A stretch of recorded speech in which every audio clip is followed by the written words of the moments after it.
Poultry उद्योग से संबंधित देश की प्रतिष्ठित संस्था पोल्ट्री फेडरेशन ऑफ इंडिया के 35वें इस अधिवेशन पर मंच पर उपस्थित president mister Ranpal Dhanda ji, chairman working group mister Ramesh Khatri ji, vice president mister Sanjeev Gupta ji, secretary mister Ravinder Sandhu ji, joint secretary mister Ricky Thapar Sahab, treasurer mister Rahul Khatri ji, industries से जुड़े हुए सभी फार्मर, देश भर से आए हुए किसान, इस उद्योग से जुड़े हुए ऑनर्स, वेटनेरियंस, मुझे लगता है वैक्सीन, फीड, फूड्स केस से जुड़े हुए सभी महानुभाव, देवियों, सज्जनों, पत्रकार साथियों, 35 साल बहुत ही गजब की उम्र होती है। मैं अपना पहला चुनाव 35 साल में लड़ा था और लगता था कि सब चीज़ें संभव हैं। फेडरेशन को 35 साल हो गए हैं। इस 2-3 दिन की सेमिनार में ज़रूर वैचारिक मंथन होगा, जिसमें से कुछ अमृत निकलेगा जो पोल्ट्री इंडस्ट्रीज के लिए फायदेमंद होगा। स्वस्थ शरीर में स्वस्थ मस्तिष्क होता है और स्वस्थ मस्तिष्क से स्वस्थ राष्ट्र का निर्माण होता है। स्वस्थ शरीर के लिए प्रोटीन की आवश्यकता है। प्रोटीन का बड़ा सोर्स अंडा है, लेकिन अंडे का जो फंडा है वो अध्यक्ष जी ने बता दिया है। स्वस्थ शरीर में स्वस्थ मस्तिष्क, स्वस्थ मस्तिष्क से स्वस्थ राष्ट्र, लेकिन स्वस्थ अंडा देने के लिए मुर्गी का स्वस्थ रहना जरूरी है, जो संक्रमण से गुजर रही है। कहावत है ना कि मुर्गी की जान जा रही है और मियाँ को मजा ही नहीं आ रहा।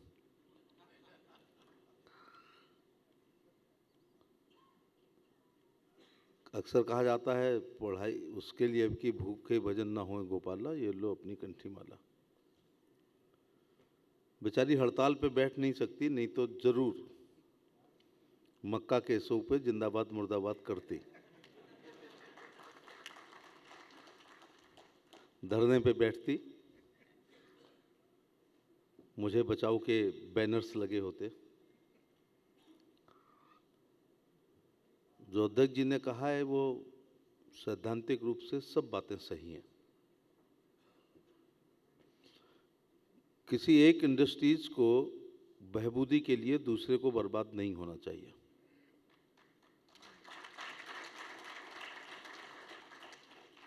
दर्शन है कि सर्वे भवन्तु सुखना, उसमें मुर्गी भवन्तु सुखना भी है। हम तो चर अचर जीव, प्राणी, नदी, पहाड़ सबके सुख की बात करते हैं। निर्जीव गाड़ी को चलाने वाले पेट्रोल के एथनॉल के लिए मक्के की ज़रूरत है। सजीव मुर्गी को अपना पेट भरने के लिए भी मक्के की ज़रूरत है। डार्विन का सिद्धांत है सर्वाइवल ऑफ द फिटेस्ट, जो फिट होगा वही सरवाइव कर पाएगा। हमारी लॉबी लगता है छोटी है, वो लॉबी बड़ी है। कहीं ऐसा ना हो कि बड़ी मछली छोटी मछली को खा जाए। एक हाई लेवल की मीटिंग की बहुत ही महती आवश्यकता है, इसलिए कि इसमें कई विभाग जुड़े हैं। पेट्रोलियम को भी बैठना पड़ेगा, तो एग्रीकल्चर को भी बैठना पड़ेगा, तो आयात निर्यात को भी बैठना पड़ेगा, और एनिमल हस्बेंड्री और फिशरी और पोल्ट्री वालों को भी बैठना पड़ेगा।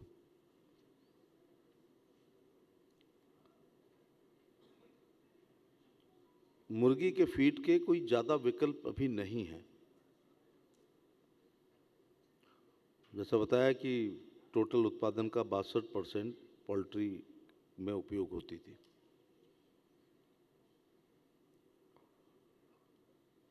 एमएसपी की भी बात है, मार्केट और एमएसपी का अंतर। लेकिन अगर मक्का नहीं मिलेगी तो इंडस्ट्रीज को भारी खतरा है, जिसके खतरे के बादल हम महसूस कर रहे हैं। ज़्यादा अच्छा होता कि पोल्ट्री फेडरेशन ऑफ इंडिया संबंधित सेक्रेटरीज को और संबंधित सभी मंत्रियों को जो डिसीजन मेकिंग में भाग लेते हैं उनको इस मंच पर बुलाना चाहिए था। और आप में से विद्वान कोई भी व्यक्ति अपनी बात अच्छे तरीके से कहता। समाधान कुछ न कुछ निकालना ही पड़ेगा। मैं कोशिश करूंगा कि सभी लोगों को एक जगह और फेडरेशन के साथ बैठाया जाए।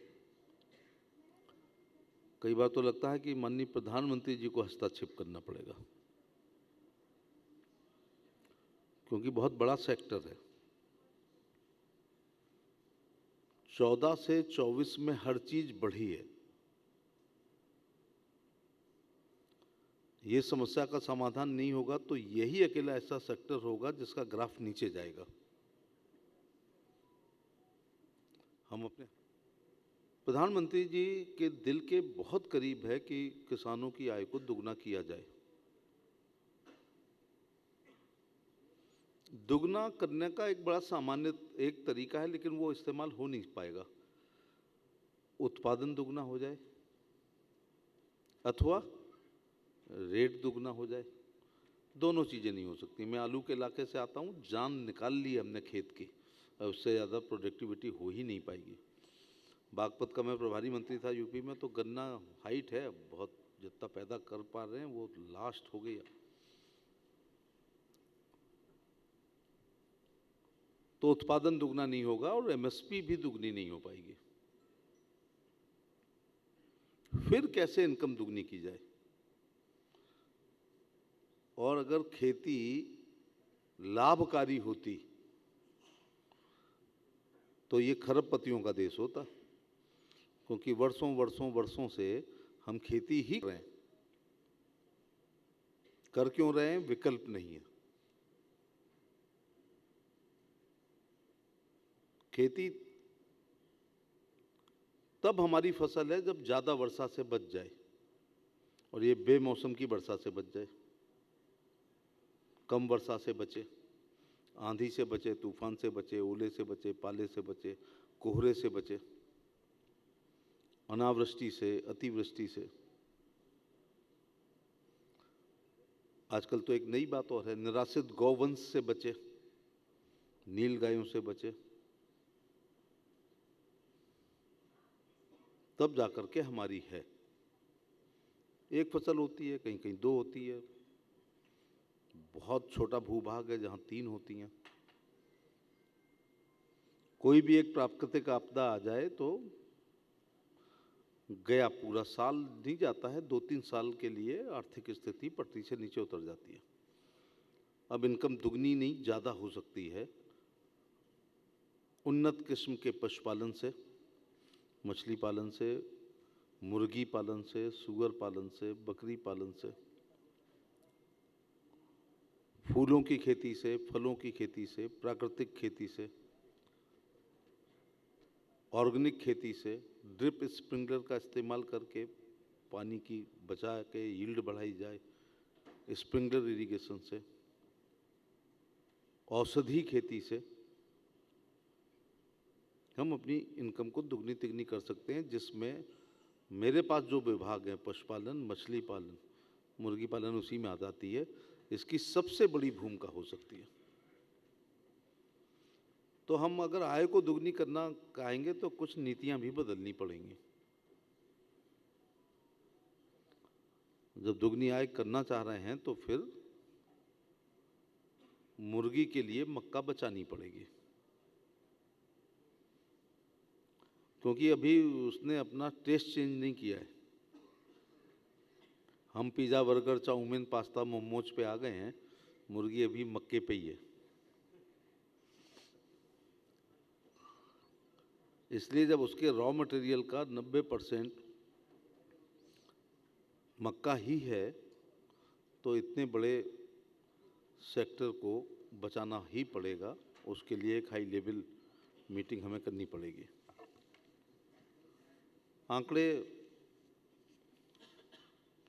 कुछ आंकड़े तो होते ही हैं, मैं आंकड़ेबाज राजनेता नहीं हूँ, फिर भी विश्व की पोल्ट्री जनसंख्या का 18% हम हैं और विश्व बहुत बड़ा है, जिसमें 851.51 मिलियन पक्षी हैं। अंडे उत्पादन में विश्व का सबसे बड़ा उत्पादक है। वार्षिक उत्पादन 142.77 बिलियन अंडे हैं। व्यावसायिक पोल्ट्री क्षेत्र अंडे और मांस उत्पादन का 80% योगदान देता है। 20% उत्पादन ग्रामीण पोल्ट्री से आता है। भारत पोल्ट्री मांस उत्पादन में विश्व में 5वें स्थान पर है। मक्का का समाधान नहीं निकलेगा तो 6वें पे चला जाएगा, 7वें पे चला जाएगा, 8वें पे चला जाएगा। तो जब सब आंकड़े 1.5 गुने हो रहे हैं, दुगने हो रहे हैं, 14 से 24 बनाम 65 साल, रेल की पटरियों की लंबाई हो अथवा NHI की सड़कें हों अथवा बिजली उत्पादन हो, पुलों का निर्माण हो, ट्रेनें शताब्दियां उनके समय की हों, हमारे समय की हों, वंदे भारत हमारे समय की गतिमान, जब सब हो रहे हैं तो केवल मुझे लग रहा है कि यहाँ पर कोई पार्लियामेंट क्वेश्चन आ गया 3-4 साल बाद तो यही आंकड़ा नीचे ले जाएगा कि हम 5वें से 6वें 7वें पे हो गए।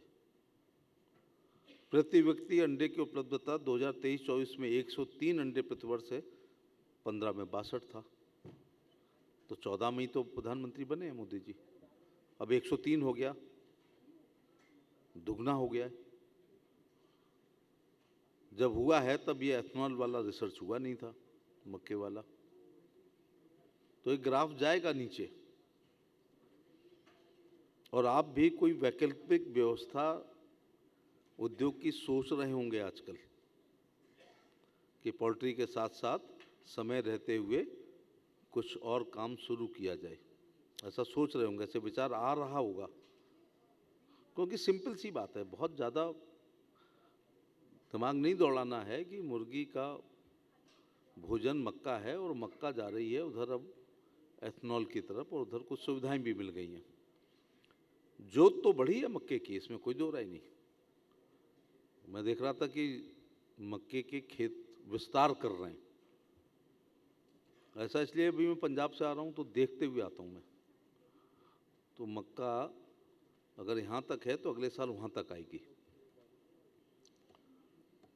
और वो आएगी एथनॉल के लिए। और ज़्यादा उत्पादन हो जाएगा तो फिर उधर ज़्यादा जाने लगेगी। उनको कौन सी अभी सफिशिएंट मिल रही है। तो ये संकट है, इसमें कोई दो राय नहीं।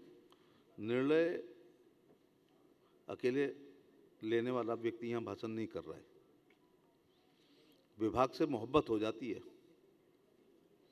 मैं पेट्रोलियम में होता तो एकदम कहता भाई मक्का करो, सब्सिडी देंगे, ये करो, एथनॉल फलाना ढिकाना, यूरो 1, यूरो 2, यूरो 3, यूरो 4 आदि आदि की बातें करता। यहाँ हूँ तो मुर्गी को बचाऊंगा, और वहाँ होता तो फिर पेट्रोल की क्वालिटी ठीक करता। या आत्मनिर्भर होने का, एथेनॉल का मतलब है आत्मनिर्भर होने का। गडकरी साहब हवाई जहाज में चले गए, वो यही वाला था, एथेनॉल से चलने वाला, और प्रमोशन होगा। तो हमें नारा जब है सबका साथ, सबका विकास, सबका विश्वास, सबका प्रयास, तो भारत को 5वीं नंबर से तीसरी नंबर पर अर्थव्यवस्था लाने में अगर सबका योगदान रहेगा तो पोल्ट्री इंडस्ट्रीज का भी रहेगा। आप उसको निगलेक्ट करके नहीं कर सकते।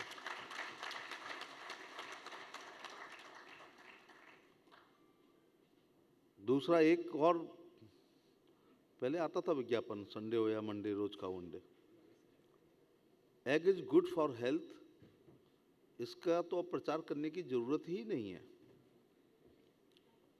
जो परंपरागत रूप से खाने वाली जातियां थी, नॉन वेज या अंडे, वो तो हैं ही, लेकिन जो नहीं खाते थे आजकल उनकी संख्या बहुत बढ़ रही है।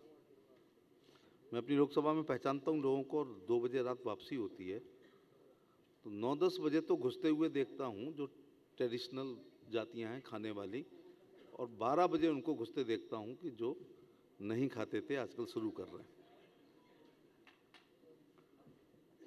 किसी एक घर में गया तो एक महिला को मैंने 3-4 बार हाथ धोते हुए साबुन से 4 बार धोए। तो मैंने कहा कि ऐसा क्या लग गया हाथों में? बोले मैं एकदम 100% वेजिटेरियन हूँ, लेकिन बच्चे के स्वास्थ्य के साथ समझौता नहीं करूँगी। मैंने एग को उबाल के हाथ से मैश करके खिलाया है, इसलिए मैं तब तक हाथ धोऊंगी जब तक इसकी स्मेल नहीं जाएगी। तो ये बड़ी बात हुई या नहीं हुई? बाजार से अंडे लाते थे तो चोरी छिपे लाते थे। अंडे भी चोरी से आते थे और दारू की बोतल भी चोरी से आती थी। और मैं तो गांव में पैदा हुआ हूँ, छोटा सा गांव है 30 घरों का। तो उस युग में जो डालडा खाते थे वो भी चोरी से लाते थे कि कोई देख ना पाए। तो 2 लड़के लड़ रहे थे हमारे गांव में, तो एक ने कहा भाई तू हमसे क्या लड़ेगा डालडा वाला। तो ये बढ़ रहा है, और जिनको अपने गट्टे सट्टे ठीक से करने होते हैं, जिम वाला वो जो एक ट्रेनर होता है वही लिख देता है कि 10 अंडे खाओ एक दिन में। क्योंकि अब दंड बैठक से तो कितने ऐप्स होते हैं, जितने भी होते हैं वो तो बनेंगे नहीं। अब तो प्रोटीन से बना रहे हैं लोग, वो डब्बे वाला, डब्बे में होता है ना जो, वो अथवा ये। तो डिमांड ज़्यादा हो जाएगी, कहीं सप्लाई कम ना हो जाए, यही खतरा है। तो बैठेंगे, जिम्मेदार लोगों को बैठना चाहिए, और आप भी अपना जारी रखें मूवमेंट संबंधित अधिकारियों से। कल अखबार में तो आना चाहिए, पोल्ट्री इंडस्ट्रीज पर गहरे संकट के बादल मंडरा रहे हैं,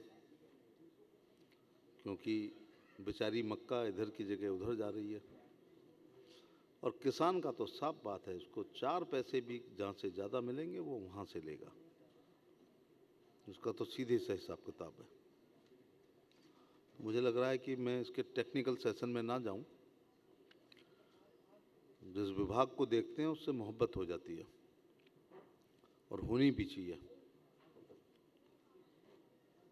किसान की आय को दुगना करने के सपने को प्रधानमंत्री को पूरा करने में हमारा फिशरी डिपार्टमेंट, हमारा दुग्ध उत्पादन, हमारी डेयरी, हमारा पशुपालन, हमारी जितनी बताया मैंने, मुर्गी पालन, मधुमक्खी पालन, सुअर पालन, बकरी पालन आदि आदि आदि, इसकी बड़ी भूमिका रहेगी। लेकिन ये तभी होगी जब थोड़ा सा नीतियों में परिवर्तन करते हुए सुविधा की खिड़की को हमें खोलना पड़ेगा।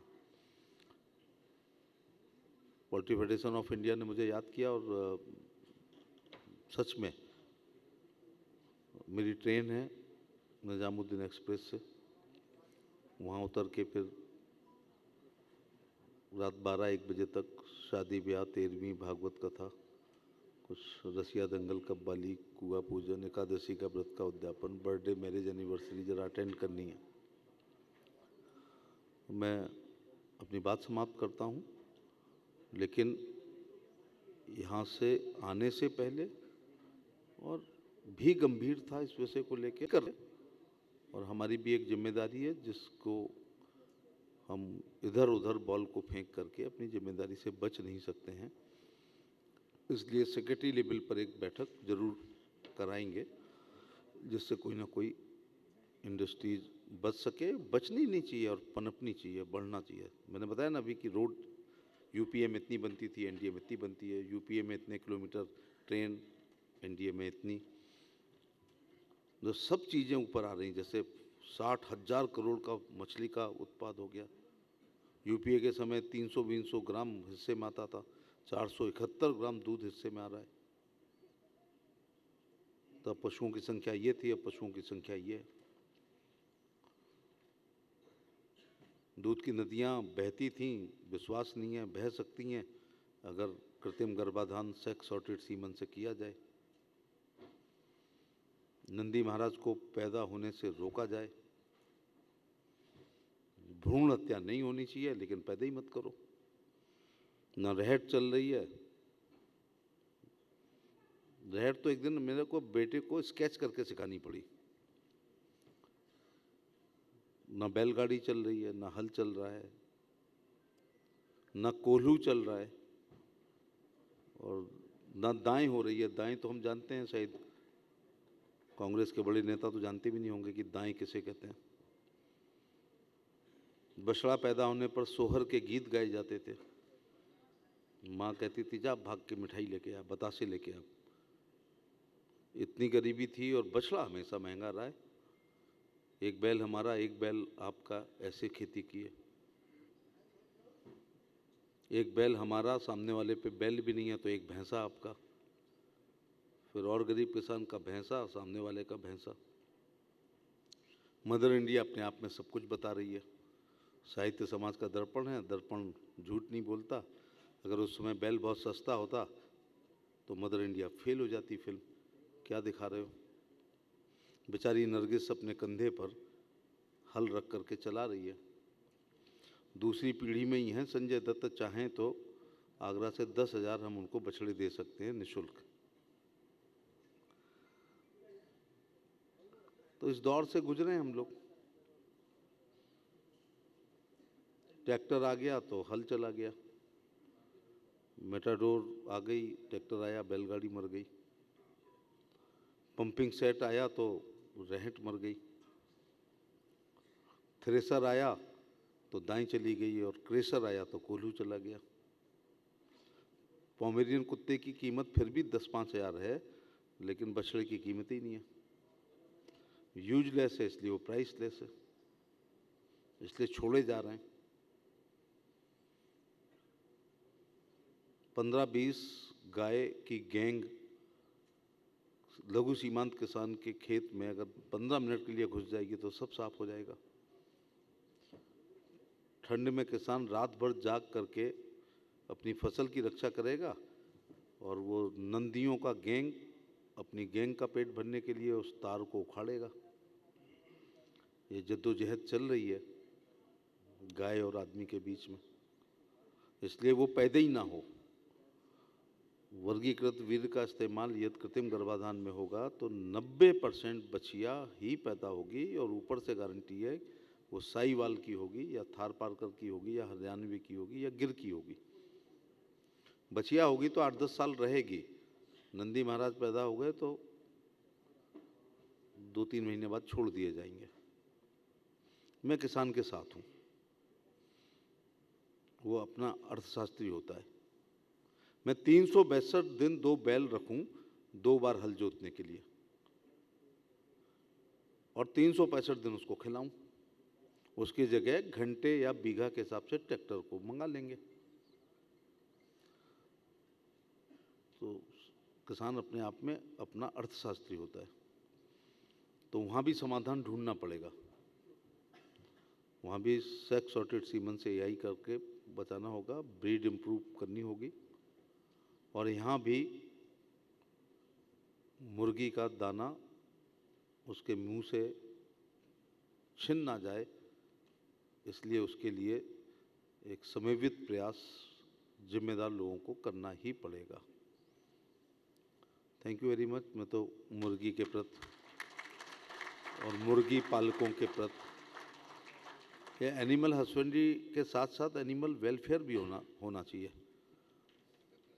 तो मुर्गी के वेलफेयर का भी हमें ख्याल रखना है। जब हमारी सरकार कल्याणकारी योजनाओं के लिए जानी जाती है तो सर्वे भवन्तु सुखना सर्वे सन्तु निरामया में बेचारी मुर्गी भी अपना जो अपनी जान बचा सके और सरवाइव कर सके। Thank you very much.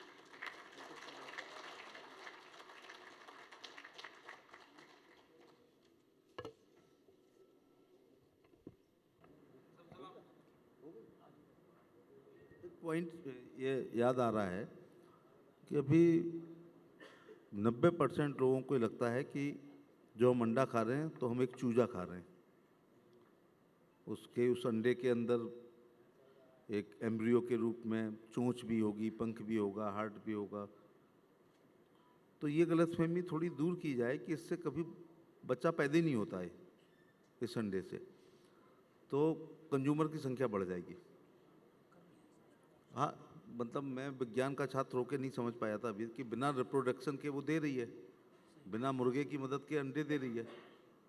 तो वो तो एक हिसाब से आलू मान लो उसको आप, क्योंकि उस पर मुर्गी बैठी रहे, सालों बैठ जाएगी तो बच्चा नहीं पैदा होगा, या नहीं बताओ? या उसको हेचरी में ले जाओ तो बच्चा पैदा होगा क्या? तो जब जो बच्चे नहीं पैदा हो सकता जिसमें, तो इसका मतलब उसके अंदर जो भी चीज़ है उसमें जीवन नहीं है। ऐसी हालांकि खाने वाले बहाने ढूंढ लेते हैं, जैसे मछली को जल तरोई कहते हैं। वहाँ मैं नहीं सहमत हूँगा कि जल तरोई है। उसमें ब्लड वेस्कुलर सिस्टम है, उसमें रिप्रोडक्टिव सिस्टम है, उसका ब्रेन है, नर्वस सिस्टम है। केवल इतना है कि हम फेफड़े से सांस लेते हैं, वो गिल्ट से सांस लेती है। लेकिन वो तो भैया पक्का नॉन वेजिटेरियन है। तो खाने वालों को तो बहाना चाहिए जल तरोई है, फलाना है, ठिकाना है। लेकिन अंडा जो ये आप लोग पैदा कर रहे हैं उसमें जीवन नहीं है। यद्यपि मैं 100% वेजिटेरियन हूँ, लेकिन यहाँ आपकी बात से सहमत हो जाऊँगा। डांडा साहब पिछली बार आए थे तो मेरे को बहुत कन्विंस कर रहे थे, हालांकि मैंने अभी शुरू नहीं किया है, आपने खूब कन्विंस किया है कि हाँ बताया है, मैं कन्विंस हो गया। तो अब मैं फूड हैबिट नहीं बदल पा रहा हूँ, लेकिन काश कोई बचपन में ये बात समझा देता। तो मैंने अपने बच्चों को ये बात समझाई है कि तुम चाहो तो शुरू हो सकते हो। तो उन्होंने कहा कि आप ये भूल जाते हो, आपके लिए बच्चे, हम दोनों डॉक्टर हैं, हमें पता है कि वो क्या है।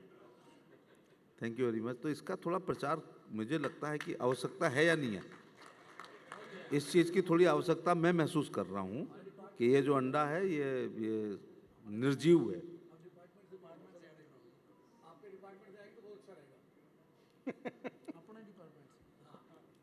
दे दो थोड़ा पैसा, आप लोग भी सलमान को प्रचार कर देंगे। अभी मैं लेके बोलूँगा तो कोई सुनेगा नहीं, किसी सेलिब्रिटी अंडा लेके करेगा तो फिर उसकी बात को ज़्यादा मान लेते हैं। इस देश में जो है सेलिब्रिटी की बहुत नकल होती है। हाँ, मैं पंजाब मेल पकड़ के मुंबई नहीं गया था, नहीं तो आप वहीं देख रहे होते मुझे भी। मैं छोटे लेवल का सेलिब्रिटी। धन्यवाद। मेरे कपड़ों की नकल नहीं होती है, मेरे हेयर स्टाइल की नकल नहीं होती है, मेरे चलने की नकल नहीं होती है। बस मेरे कहने पे वोट पड़ता है तो मैं जीत जाता हूँ। Thank you. धन्यवाद सर। आप लोगों ने देखा अपनी सरलता से मंत्री जी किसी भी गंभीर विषय को कितनी सहजता से व्यक्त कर देते हैं। धन्यवाद सर।